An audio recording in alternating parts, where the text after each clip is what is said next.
Good morning. Good morning. Good morning, all of students.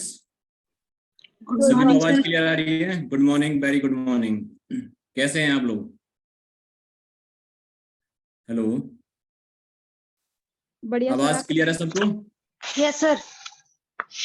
कैसे हैं सब लोग? आप रिजल्ट आपका आ ही चुका है। Yes sir. और सबके बहुत अच्छे नंबर आए हुए हैं। Thank you sir. ठीक है, आप सेकेंड ईयर में आप अपनी तैयारी अच्छी कीजिए। आज फर्स्ट क्लास आपकी बीएड की, ठीक है? Yes sir. तो बच्चे, इसमें आज हम जो देखेंगे जेंडर स्कूल एंड सोसाइटी का जो हम टॉपिक है आज लेके चलेंगे ना, वो जेंडर इश्यूज का चलेंगे, ठीक है? यानी कि जो हमारे जो समाज में जो महिलाओं और पुरुषों के बीच में जो असंतुलन है, कि उनके बीच में जो भेदभाव किया जाता है, उसके बारे में हम थोड़ा सा आज बात करेंगे, ठीक है? इसकी सेकंड यूनिट में आपका ये क्वेश्चन बनता है। ओके सर, हम कौन सी बुक पढ़ रहे हैं? हम बच्चे, हमारा पेपर आया gender school and society. Okay sir. ठीक है, 5th बी का पेपर है ना, 4th जी। बी का। देखिए, आज हम समाज में देखते हैं कि जहां पुरुषों को स्त्रियों में भी भेदभाव आज के जमाने में 21वीं सदी में भी आज भी किया जाता है, ठीक है? महिलाओं का दमन शोषण आप अपने आप समाज में चारों तरफ देख सकते हैं कि भाई अब भी ही जारी है, ठीक है? देखिए, जो हमारा जो समाज रहा है स्टार्टिंग से, क्या है, पुरुष प्रधान समाज रहा है। वहां पर कभी भी महिलाओं को जो कहते हैं ना कि पूर्ण आजादी चाहिए, वो कभी से कहीं से भी नहीं मिल पाई है, ठीक है? यानी कि एनिशिएंट एज से उठा के हम देखें तो महिलाओं को पुरुषों के बराबर कभी भी दर्जा नहीं दिया गया, ठीक है? और महिलाओं के जो उनके अधिकार हैं उनसे भी वंचित रखा गया। स्त्रियों का क्षेत्र जो माना जाता था कि भाई घर की सिर्फ 4 दीवारी तक ही उनको सीमित माना जाता था, कि जो घर के कामकाज वगैरह हैं वो सारी चीजें महिलाएं वगैरह करेंगी, पुरुष वगैरह सारे बाहर के काम करेंगे, ठीक है? और बच्चों का लालन पोषण करना, यहीं तक महिलाओं का कार्य सीमित समझा जाता था कि भाई वो घर के कामकाज करेंगे और सिर्फ अपने बच्चों का लालन पोषण करेंगे। बाहर समाज में, देश में, विदेश में क्या हो रहा उनसे उनका कोई मतलब नहीं रह जाता था, ठीक है? देखिए, जैसे आज हम 21वीं सदी में चल रहे हैं, अगर हम आज के वर्तमान में भी बात करके देखें, कि वर्ल्ड में भी देखें कि भाई जो विकसित देश हैं, जो विकसित श्रेणियों में भी देशों की लाइन में आते हैं, वहां पर भी महिलाओं के साथ भी वो जैसा जैसा व्यवहार होना चाहिए पुरुषों के साथ, जैसे सम्मान पुरुषों को मिलता है उस प्रकार का सम्मान स्त्रियों को नहीं मिल पाया है, ठीक है? देखिए, जो आज हमारे सुपर पावर अमेरिका कहा जाता है, वहां पर भी आप अगर उसकी हिस्ट्री उठा के देखेंगे तो वहां पर भी महिलाओं को जो पूर्ण बहुमत देने का अधिकार भी बहुत ही लंबे संघर्ष करने के बाद, महिलाओं का लंबे संघर्ष करने के बाद उनको मतदान का अधिकार दिया गया था, ठीक है? अभी अभी ताजा लेटेस्ट उदाहरण देखें, जो अफगानिस्तान में आपने देखा था कि भाई वहां पर क्या है कि जो तालिबान द्वारा जबरदस्त उस पर कब्जा कर लिया गया, और वहां पर क्या है कि स्त्रियों पर कई तरीके के प्रतिबंध लगा दिए गए कि भाई वो शिक्षा के लिए नहीं जा सकती, पर्दा प्रथा में रहेंगी या अपने घर रहेंगी। तो ये सारी चीजें आज भी हम देखने को मिल रही हैं 21वीं सदी में, ठीक है? यानी कि वहाँ इतने जो प्रतिबंध है, जैसे जो मोमडन कंट्रीज वगैरह हैं, तालिबान है, अफगानिस्तान वगैरह जैसे भी जो भी हैं, वहां पर क्या है, स्त्रियां आज भी अपने आप अकेले बाजार तक नहीं जा सकती। तो आप अंदाजा लगा सकते हो कि आज के टाइम में भी महिलाओं के साथ कितना भेदभाव जारी है। और शिक्षा प्राप्त करने का अधिकार तो उनसे बिल्कुल ही छीन लिया गया है, कि सिर्फ उनको सिर्फ इतना पढ़ा लिखा होना चाहिए कि वो बस थोड़ा बहुत अपनी जिम्मेदारी संभाल सकें, और कुछ नहीं है। बस एजुकेशन तो उनसे बहुत ज्यादा दूर कर दी गई है। मैं भी एक पिछली बार एक न्यूज़पेपर में पढ़ रहा था कि अब भी सऊदी अरब जैसा विकसित देश, यानी कि जो आज के टाइम में बहुत ही धनी देशों की श्रेणी में आता है, कि पर वहां पर भी महिलाओं को ड्राइविंग करने का अधिकार नहीं है। यानी कि वो कोई जैसे व्हीकल वगैरह चलाना चाहें तो उसका अधिकार नहीं है कि वो ड्राइविंग कर सकें। तो इसी से अंदाजा लगा सकते हैं कि हमारा समाज किस तरफ है अब भी, ठीक है?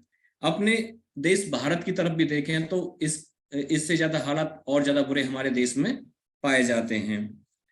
उदाहरण के लिए जैसे हम लेते हैं एक छोटा सा एग्जांपल, अभी केरल में आपने देखा था 2-3 वर्ष पहले जो सबरीमाला केस था, जिसमें केरल में क्या हुआ था कि उस मंदिर में आज भी स्त्रियों के प्रवेश के लिए प्रतिबंध था कि भाई इसमें इस मंदिर में स्त्रियां प्रवेश नहीं कर सकती। उन्होंने लंबे संघर्ष के बाद कोर्ट के थ्रू महिलाओं ने वो जंग जीती और आज वहां उनके लिए प्रवेश खुला। लेकिन हम ये देखते हैं कि पता नहीं आज 21वीं सदी में भी हम किस प्रकार देखते हैं कि जैसे कि जो महिलाओं को जो उनको नजरिया से देखना जाना चाहिए वो आज भी इस प्रकार से नहीं मिल पाया है उनको। ठीक है, संपत्ति के अधिकार में भी अगर हम प्रॉपर्टी की बात करें तो आज भी स्त्रियों को पुरुषों के समान नहीं देखा जाता, यानी उनको पूरा हक नहीं दिया जाता।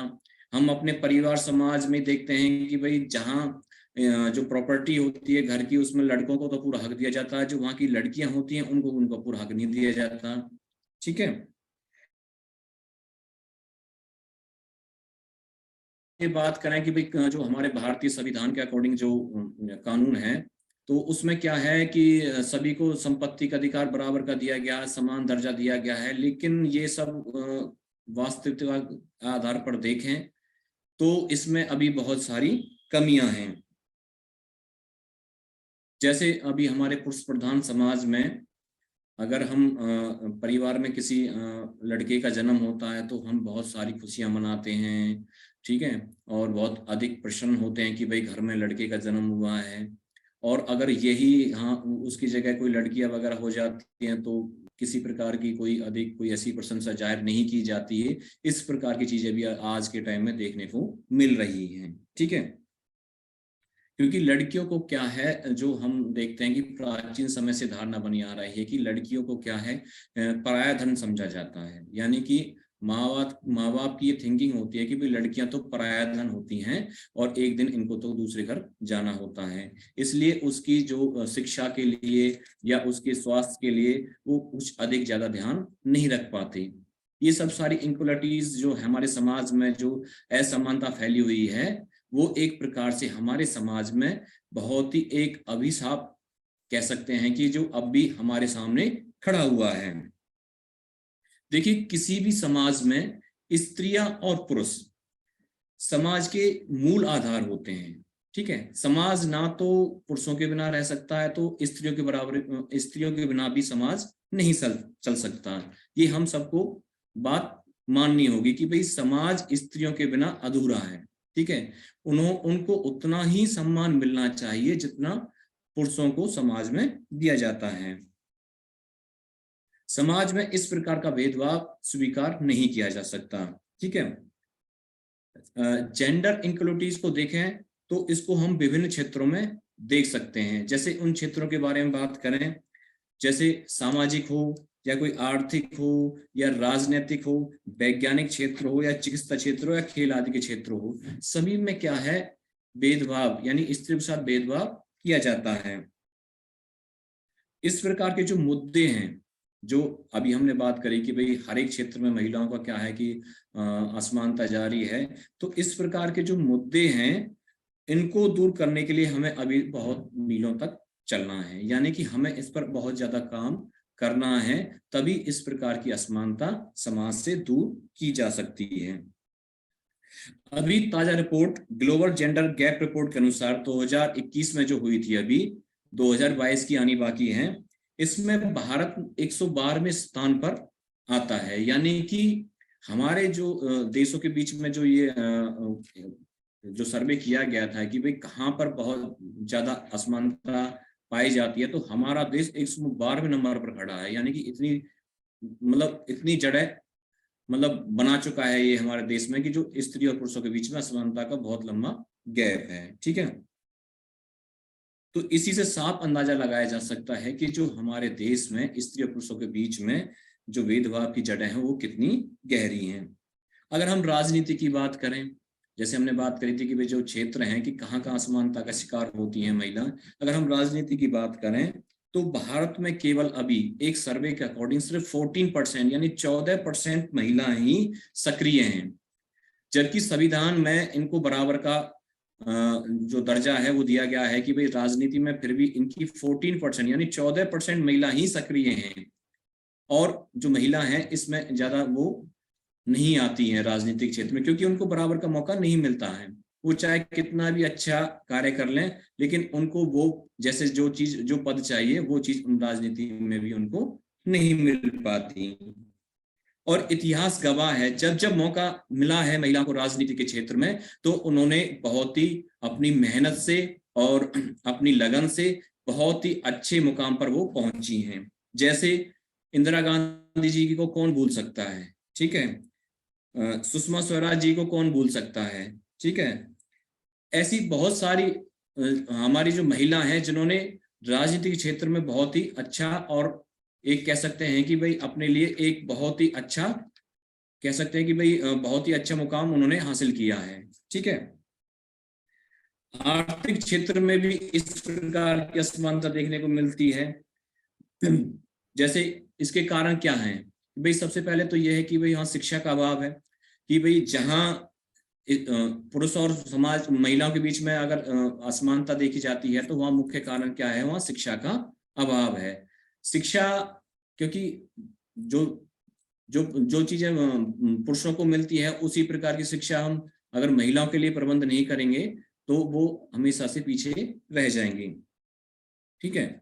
उसके बाद जो बाहरी जो संसार है उससे संपर्क का अभाव। जब महिलाओं का जो कार्य है, जो हमारे पुरुष प्रधान ने सिर्फ ये निश्चित कर दिया कि सिर्फ इनका कार्य घर तक ही सीमित है, तो ना तो वो घर से बाहर निकलेंगी, ना वो समाज में देखेंगी कि देश में क्या हो रहा है, विदेश में क्या चल रहा है, तो एक प्रकार से वो बाहरी दुनिया से ही कट जाएंगी, ठीक है। तो ये चीज भी इसके कारण है। दूसरा है पुरुषों पर निर्भरता, कि जो आज की जो महिलाएं हैं, क्योंकि जब उनको वो शिक्षित ही नहीं होंगी, उनको कहीं बाहर नहीं भेजा जाएगा या जॉब के लिए नहीं जाएंगे, तो वो किस पे डिपेंड होंगी, पुरुषों पर, ठीक है। तो यह कारण भी है कि जो असमानता के कारण बना हुआ है।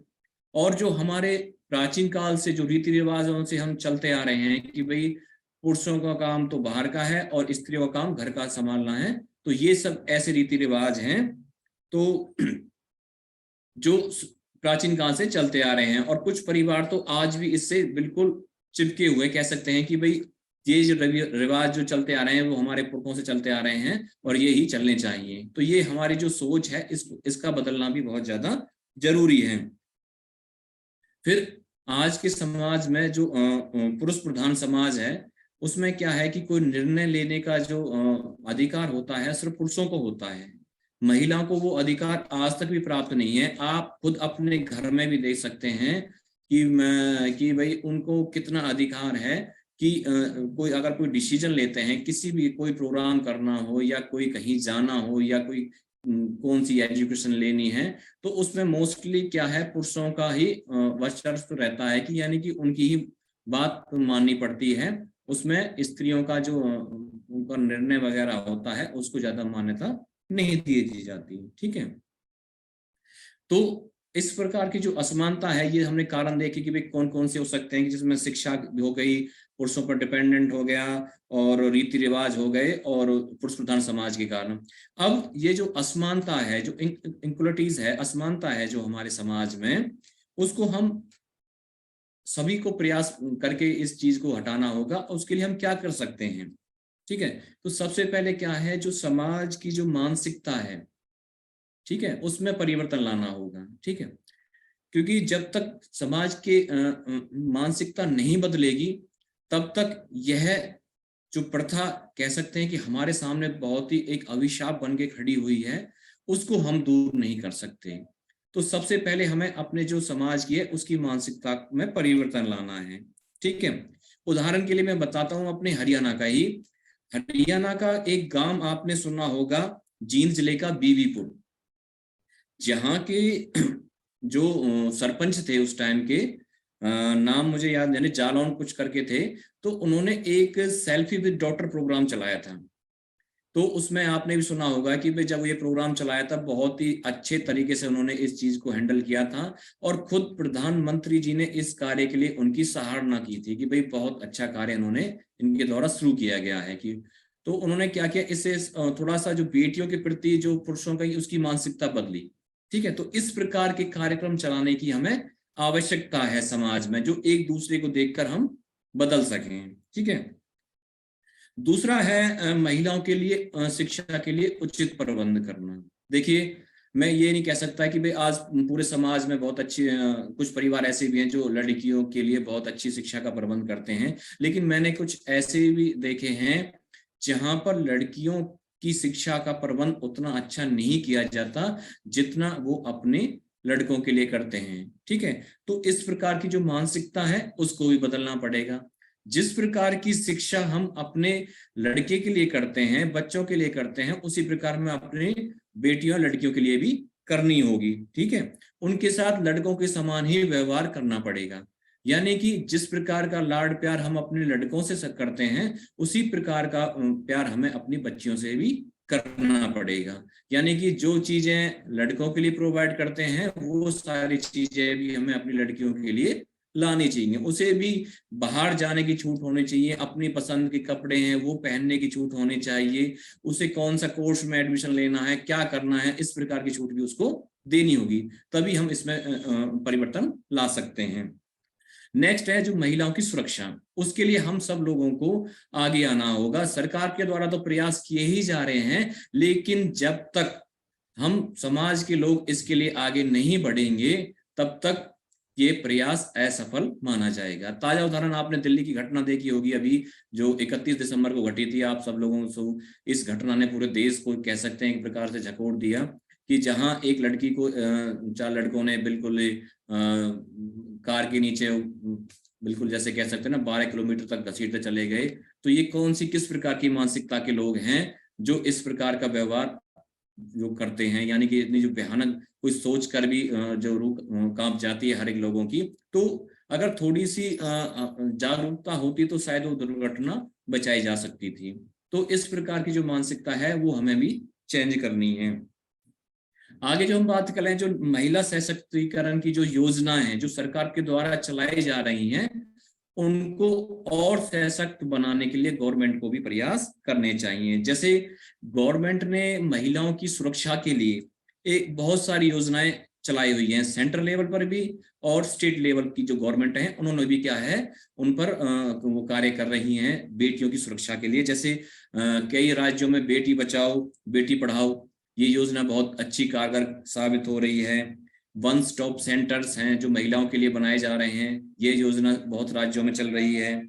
महिला हेल्पलाइन की घोषणा की गई है कि उन्हें कोई प्रॉब्लम है तो वो कॉल करके अपनी हेल्प ले सकती हैं। और महिला शक्ति केंद्र वगैरह हैं, लाडली योजना वगैरह हैं, सुकन्या समृद्धि योजना वगैरह हैं, जो महिलाओं के लिए उन्नति के लिए, यानी कि उनको कैसे बचाया जाए, कैसे उनको समृद्ध किया जाए। तो इस प्रकार की जो योजना है गवर्नमेंट के द्वारा लाई जा रही है और बड़े पैमाने पर इनका मतलब प्रयास किया जा रहा है कि ये चीजें करके महिलाओं को समृद्ध और उनको शक्तिशाली बना जाए। आगे है कि भाई और हम क्या कर सकते हैं, तो इसमें आगे जो हम बात कर सकते हैं कि इसमें जो महिलाओं के लिए जो लॉ है, यानी कि जो उनकी सुरक्षा के लिए जो लॉ बनाए जाएं उसको और कड़े किए जाएं। कहने का मतलब ये है कि इस प्रकार जो जैसे आपने देखा था दिल्ली वाली घटना में, इस प्रकार के जो क्राइम करते हैं तो ऐसे लोगों के लिए बहुत ही स्ट्रॉन्ग एक्शन गवर्नमेंट को लेना चाहिए, ताकि एक प्रकार से जो इस प्रकार की हरकतें करते हैं उन लोगों में क्या है डर बैठे। तो गवर्नमेंट को इसमें और उचित इसमें बदलाव करना चाहिए, उनको फास्ट ट्रैक में जाके ले जाके इस प्रकार के केसेसों को तो क्या करना चाहिए कि भाई जल्दी से जल्दी ऐसे लोगों को सजा मिलनी चाहिए। अगर जब तक सजा नहीं मिलेगी जल्दी तो इनका विश्वास और थोड़ा सा कमजोर होता चला जाएगा महिलाओं का। तो इस प्रकार की चीजों को भी गवर्नमेंट को देखना है। आगे नेक्स्ट बात करें कि गवर्नमेंट हर साल एक जो संसद में आप देखते हैं कि बजट प्रोवाइड करती है कि भाई किस क्षेत्र में कितना बजट प्रोवाइड करना है। तो महिलाओं की सुरक्षा के लिए भी वो एक बजट निश्चित करती है। तो लेकिन सरकार के द्वारा तो ये बजट बढ़ने वगैरह कर दी जाती है, लेकिन लोकल जब हम बिल्कुल निचले स्तर तक ये जो बजट है वो नहीं पहुंच पाता, जो सारी जो योजनाएं वो धरे की धरी रह जाती हैं। तो सरकार को इस तरफ भी ध्यान देना चाहिए कि ये जो योजनाएं वो चला रहे हैं ऊपर से लेके नीचे तक उसका सही इस्तेमाल होना चाहिए। ठीक है, यानी कि महिला जो बजट है उसमें और अधिक इजाफा करना चाहिए। क्योंकि जेंडर असमानता क्यों इतनी घातकपूर्ण है, इसका भी हमने देख लिया कि भाई क्यों इतनी घातकपूर्ण है, कि क्यों हमारे समाज में एक प्रकार से ये एक अभिशाप बन के खड़ा हुआ है। अगर हम व्यक्तिगत दुष्परिणाम की बात करें कि भाई ये क्यों जो जेंडर असमानता है ये कितनी खतरनाक है, भाई इसका सबसे जो प्रभाव पड़ता है महिलाओं पर मनोवैज्ञानिक रूप से पड़ता है। ठीक है, जब उसको लगता है कि समाज में वह सुरक्षित है, उसे किसी प्रकार की आजादी नहीं है, तो उसके मन में एक प्रकार से हीन भावना भर जाती है। ठीक है, ना तो वो किसी क्षेत्र में अच्छा कर पाती है और ना ही किसी चीज में उसका क्या है अच्छा कार्य हो पाता है। तो ये सबसे उसका इफेक्ट पड़ता है। दूसरा, जैसे हमने बात करी कि भाई वो एक प्रकार से डिप्रेशन का शिकार हो जाती है। कई बार केसेस में देखा गया है कि भाई महिलाओं के साथ कुछ ज्यादा ही व्यवहार बुरा हो जाता था, वो क्या है कि एक प्रकार से डिप्रेशन में चली जाती हैं और बहुत ही एक लंबी बीमारी से ग्रसित हो जाती हैं। ठीक है, और स्वयं को क्या है चार दीवारी तक ही वो सीमित कर लेती हैं, यानी कि जब उसको समाज में सम्मान नहीं मिल पाता था तो वो इतनी कह सकते हैं डिप्रेशन में आ जाती है कि अपने आप को सिर्फ घर के अंदर या चार दीवारी के अंदर तक सीमित समझकर वहीं तक रह जाती है और उसका जीवन जीना दुर्लभ हो जाता है। तो इस प्रकार की चीजें भी हम देखने को मिलती हैं। अगर हम सामाजिक दुष्परिणाम की बात करें कि भाई जिसको सामाजिक बुराइयां कैसे आ जाती हैं, ठीक है, इसमें क्या है कि जो महिलाओं के प्रति जो समाज में वो सम्मान की क्या हो जाती है कमी हो जाती है, यानी कि समाज में उनको सम्मान नहीं मिल पाता। ठीक है, उनके जो मनोभाव हैं, जो वो सोचती हैं, जो वो करना चाहती हैं, ठीक है, वो चीजें उन चीजों को महत्व नहीं दिया जाता। और इस प्रकार जो अनेक सामाजिक बुराइयां हैं, जैसे बाल विवाह है, प्रथा है और दहेज वगैरह जो प्रथा है, ये चीजें आपने देखी होंगी कि भाई जब समाज में ऐसे कहते हैं कि भाई जब लड़कियों को शिक्षित नहीं करना तो कम उम्र में क्या है उनकी शादियां कर दी जाती हैं। ठीक है, कम उम्र में लड़की शादी होने के बाद फिर कहीं अच्छे घर में शादी करनी है तो उसके लिए साथ में दहेज भी दिया जाता है। तो ये साथ साथ में एक दूसरे को बुराइयां जो चलती हैं तो एक दूसरे से कनेक्ट हो कितनी होंगी, दहेज देना पड़ेगा। ठीक है, दहेज देंगे तो उसके लिए फिर अपनी जमीन वगैरह बेचनी पड़ती है। तो इस प्रकार का समाज में क्या है एक बहुत ही गलत मैसेज जाता है। और अगर आर्थिक क्षेत्र की बात करें तो पुरुषों के बराबर भी महिलाओं को क्या है कि वो पद प्राप्त नहीं होते। ठीक है, तो इसके लिए हम क्या कर सकते हैं भाई, सबसे पहले तो हमने गवर्नमेंट की बात करी, गवर्नमेंट को अच्छे प्रयास करने चाहिए कि भाई स्ट्रॉन्ग एक्शन वगैरह लेना चाहिए ऐसे इस प्रकार तरीकों को। साथ साथ में जो शिक्षा की उनके लिए अच्छा प्रबंध करना चाहिए। और अगर हम बात करें स्टार्टिंग से कि सबसे पहले हमारी जिम्मेदारी तय होती है परिवार से ही। ठीक है, सबसे पहले जो क्योंकि बच्ची का जन्म परिवार में होता है तो सबसे पहले जो मुख्य कार्य बनता है वो बनता है परिवार का, कि परिवार को चाहिए कि भाई उसे अपनी जो लड़कियां हैं उनके लिए बहुत ही अच्छा व्यवहार, उनके साथ अच्छा वातावरण और उनको सारी सुविधाएं प्रोवाइड करानी चाहिए।